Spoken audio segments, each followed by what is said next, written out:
Joining us now to discuss all of this is Florida Congressman Greg Steube. Congressman, first of all, you look great.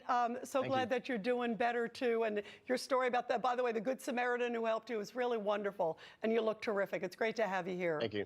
Yeah, getting better every day. Yeah, you can tell. Wonderful to have you here. I got to get your reaction. You know, is it a little too late for Buttigieg and the Biden administration in supporting the people of East Palestine? Even when Buttigieg went there, he seemed so disconnected. He seemed so out of touch. Your thoughts on that? Yeah, I'm glad you mentioned that, because you can just tell from his body language by watching that video feed that you just showed that he's completely, he doesn't care, that clearly somebody told him he had to go. And so he's just, you know, punching that little box and showing, okay, I'm going to show up, but I clearly don't care about being here, and I'm going to act like I care, and I'll talk to people for, 10, 15 minutes, and then I'm going to leave.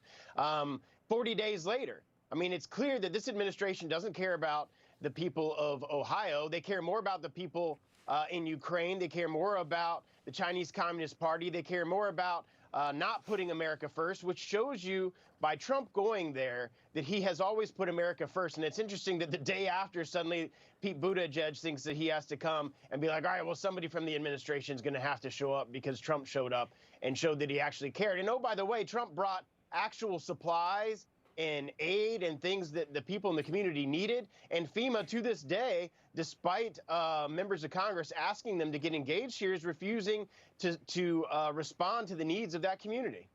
You know, how much do you think that President Trump indeed did force the mayor's hand? Because even like the day before, he was asked by a reporter a couple questions about it. And you remember, he told the reporter, it was a reporter from Daily Caller, I need some me time. He seemed not even interested in going. And then lo and behold, President Trump is going, and somehow he has this epiphany.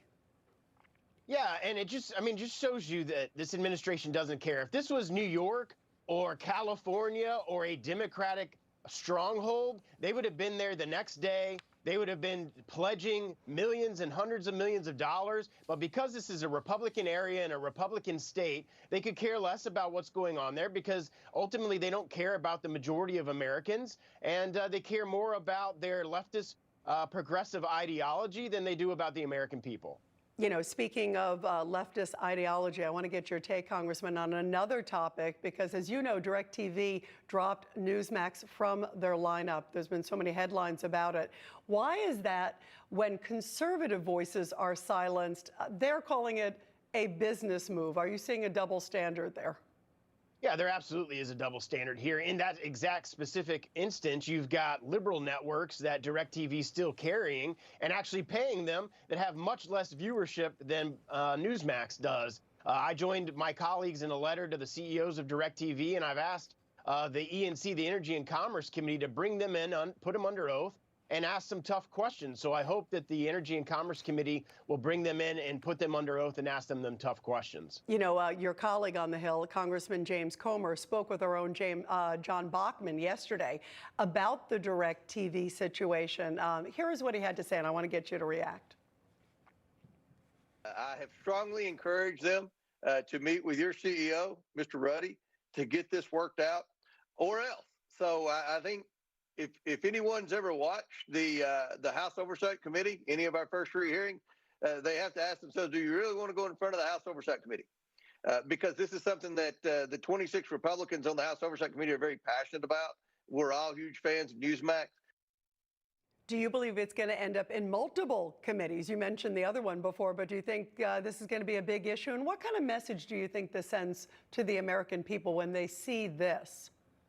Well, and there you go. There's your committee chairman right there, basically saying if this isn't worked out, he's going to bring him in before the Oversight Committee. So there's congressional oversight getting involved here, which I think is good for the process. And hopefully it will encourage all of the parties to negotiate and work something out. But right there, you've got the words from the chairman that if it's not worked out, they'll bring those individuals in. I mean, Americans are sick and tired of this. We've had a lot of people reach out to our office who have DirecTV, who suddenly after Newsmax was dropped, was reaching out to us, asking us what we could do to get involved in this. You have the FCC and the FTC and all these agencies run by the Biden administration who want to do whatever they can to shut down conservative voices, and they'll use the government to do it. So if it's not resolved, hopefully Mr. Comer is true to his words and will bring those people in before the American people, put them under oath and ask them those tough questions. And finally, I want to ask your take on something that President Biden said just a little bit ago. ABC News was releasing a little bit of their interview that they just did with him.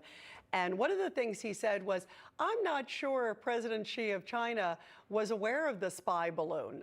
He seemed to be very disconnected and unaware if even China was involved. What is your reaction to the commander-in-chief saying this? There was a spy balloon that went over America for 8 days. President Biden is completely corrupted and compromised by the Chinese Communist Party. They have given hundreds of millions of dollars to his family members.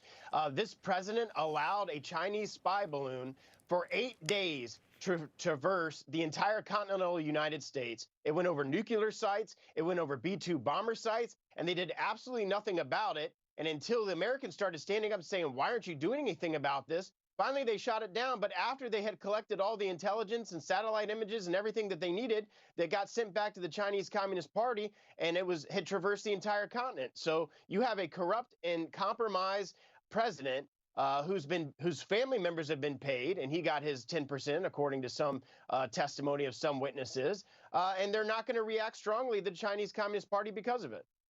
And of course, James Comer said there's a potential that they may be subpoenaing Hunter Biden, folks from the Treasury, a whole bunch, even the art dealers are saying some of the people who are purchasing some of his artwork. So it's going to be interesting to see what's ahead.